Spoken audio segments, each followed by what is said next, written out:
সকাল স্নান করে ঠাকুর ঘরে চলে এসেছি পুজো দিতে। আর আমি রেডি হয়ে আছি, কোথায় যাচ্ছি চলো আজকে তোমাদের সাথে সেটাই শেয়ার করি। গুড মর্নিং বন্ধুরা, কেমন আছো তোমরা সবাই? আশা করছি সকলে ভালো আছো। এসএম রূপকথার নতুন আরও একটা ঝলমলে ব্লগে তোমাদের সবাইকে ভালোবাসে। তো বন্ধুরা, এই যে আমি চললাম, আজকে বিপত্তারিণী পুজো আছে তাই পুজো দেওয়ার জন্য।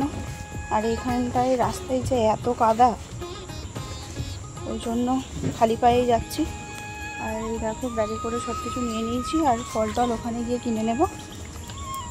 তো চলো এখন যাই। আর আমরা বিপত্তারিণী পুজো দিতে যাই চাকলাতে। আগে এই মোড়ের মাথায় হতো, যেখানে দুর্গা পুজো হয় ওখানেই হতো, কিন্তু এখন এই 1 বছর না 2 বছর হচ্ছে ওখানে হয় না। যাদের বাড়িতে হতো তার শরীর খারাপ, ওই জন্য। তো চলো যাই। যা কাদা, তোমাদের দিকে তাকিয়ে কথা বলতে গেলে পড়ে যাবো। হচ্ছে শনিবার, আর এখন ঘড়িতে বাজে ওই যে সকাল 10:30 11টা এরকম হবে। সকালবেলায় যাবো ভেবেছিলাম, কিন্তু এতটাই বৃষ্টি হচ্ছিল যে বেরোতে পারিনি, ওই জন্য এখন বেরোলাম। আর দেখো বৃষ্টিতেও রাস্তার অবস্থা দেখেছো, কাদা। এইরকম কাদা সেই বিয়ের আগে যখন আমাদের রাস্তা ছিল না সেই সময় ঘেটেছিলাম। তারপরে রাস্তা হয়ে যাওয়ার পরে আর তো কাদা ঘাটার কোনো সিনই ছিল না। তো চলো, আমি খালি পায়ে রাস্তা পর্যন্ত এসেছিলাম, তারপরে বাইকে করে চলে আসলাম চাকলা মন্দিরের ধারে। আমাদের বাড়ির দিক থেকে চাকলা মন্দিরে যেতে গেলে আগে কালী মন্দির পড়ে, তারপরে চাকলা মন্দির পড়ে, মানে লোকনাথ বাবার মন্দির পড়ে। তো চলো, লোকনাথ বাবার মন্দির পর্যন্ত যাবো না, কালী মন্দিরে চলে আসলাম। আর এখানে কত মানুষ দেখো।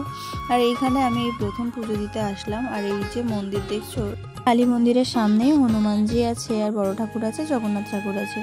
তো আমি এই যে এখানে একটু মোমবাতি আর ধূপ জ্বালিয়ে নিচ্ছি। তো প্রথমেই মন্দিরে ঢুকে দেখো সবাইয়ের প্রসাদ দেওয়া হয়ে গেছে, আর এতটাই ভিড় যে ঢোকার প্লেস পাচ্ছিলাম না। আর আমি এই সময় পুজো দিইনি, আমি পুজো দিয়েছি এই যে একবার অঞ্জলি দেওয়া হয়ে গেছে, তারপরের পরে আমরা পুজো দিয়েছি।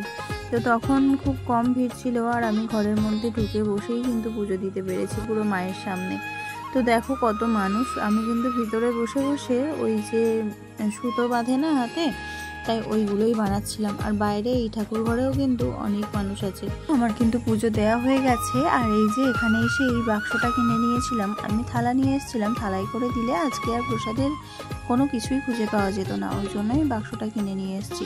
আর এটা প্রধানত গোপাল নিয়ে যাওয়ার বা গোপাল রাখার জন্য ব্যবহার করা হয়।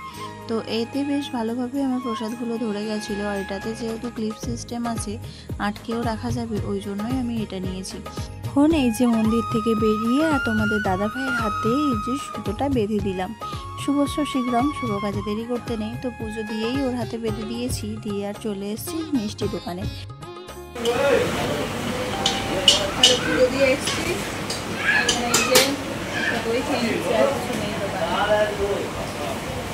আর আজকে ভাত খাবো না, বাড়িতে ভাত করে রেখে দিয়ে এসেছি, কিছু করার মানে কিছু নেই। আর ওই জন্য এখান থেকে ভেবেছিলাম একটু কচুরি খেয়ে যাবো, কিন্তু হলো না। এখন দই খাচ্ছি, বাড়িতে যাবো কিছু বানাবো। খাওয়া দাওয়া সেরে নিয়ে আবারও বেরিয়ে পড়েছি। খাওয়া দাওয়া বলতে ওই যে দই খেয়েছি।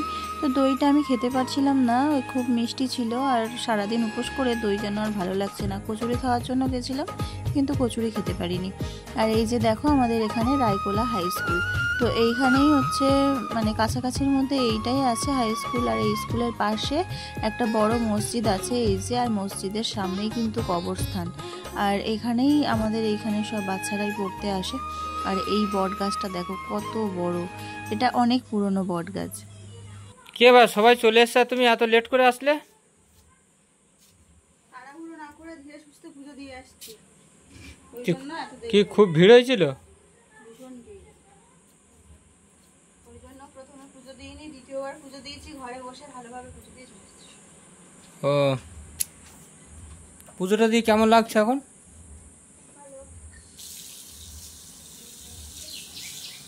সবকিছু খুব ভালো, কিন্তু এই রাস্তার জন্য আর বেরোতে ইচ্ছা করে না। রাস্তা একবার ঘুরলে মনে হয় যেন আর বেরোবো না, এত কাদা। বাপের বাড়িতে থাকতে কোনো দিনের আমি কাদা খাইনি। তো এই যে পুজো দিয়ে চলে এসেছি, আর এই বাক্সটা নিয়ে নিলাম। বাক্সটা ওখান থেকেই কিনেছি, এত ভিড় ছিল। আর প্রসাদ যদি আমি থালাতে দিতাম গড়িয়ে পড়ে যেত, আমি একটাও খুঁজে পেতাম না। আর ঢুকতেই তো পারিনি মন্দিরের ভিতরে প্রথমে। তো ওই জন্য এইরকম গোপাল নিয়ে যাওয়ার মতো একটা নিয়েছি। তো চলো এখন এই যে হাতে সবাই এই ঘুড়ি দিয়ে দেবো। আর আমি তো পরেই এসছি ওখান দিয়ে, তোমাদের দাদাভাই পরে এসছে। ধরি না ছোটো। আর এই যে ফুল আর মায়ের একটা সিঁদুর নিয়ে এসছি। চলো এখন প্রসাদ সব গোটা গোটাই আছে, এই যে সব গোটা গোটা ফলই দিয়েছিলাম, এখন বানাবো তারপরে সবাইকে দেবো। তো প্রসাদ বানিয়ে সবাইকে দিয়ে আর আমি একটুখানি মুড়ি খেয়ে নিয়েছিলাম। এত খিদে পাচ্ছিল, কিছুই ছিল না ঘরে বানানো। আর ওই যে দোকানে দই খেয়েছিলাম না, আর ওই দই খেয়ে যেন আরও বেশি কেমন হচ্ছিল, তাই একটু সোয়াবিনের তরকারি দিয়ে আর মুড়ি খেয়ে নিয়েছি। খেয়ে আর লুচিটা বানাবো বলে তাই জন্য ময়দা মাখিয়ে রেখেছি। আর এদিকে বোতলে তেল ছিল না, তাই তেলটা ঢেলে নিলাম। আর প্যাকেটে যতটুকু তেল ছিল সেটাই আমি ওই কড়াতে দিয়ে নিলাম। তো তোমাদের দাদাভাই লুচিগুলো ভেজে দেবে আর আমি হচ্ছে বেলে দিচ্ছি। তো দুজনে একসাথে, যখনই ও বাড়িতে থাকে দুজনে একসাথে এইভাবেই কাজ করি। তো চলো, ও লুচি ছাড়ছে, তোমরা দেখবে একটুখানি। চলো তোমাদেরকে একটু দেখাই কেমন করে লুচি ছাড়ছে। লুচি ভাজছে দেখো, ওরে বাবা, লুচি ছাড়ার টেকনিক দেখেছো? গায়ে পড়বে তেল ছিটকায় না? হ্যাঁ তেল ছিটকায় তো। হ্যাঁ তেল ছিটকায় না আরো সব। তো আমার হাতে যতটা লেচি ছিল সেই লেচিগুলো বেলা হয়ে যেতে তারপরে ওকে বললাম যে তুমি ঘরে যাও। তারপরে আমি এই যে চলে এসেছি রান্নাঘরে, মানে রান্নার ধারে। তো বেশ কিছুটা বাকি ছিল, মানে 5-6টা মতো, তো সেগুলোকে ভেজে নিয়ে আর তারপরে না খাওয়া দাওয়া করে নিয়েছি। আর তারপরে তোমাদের সাথে শেয়ার করতে পারিনি।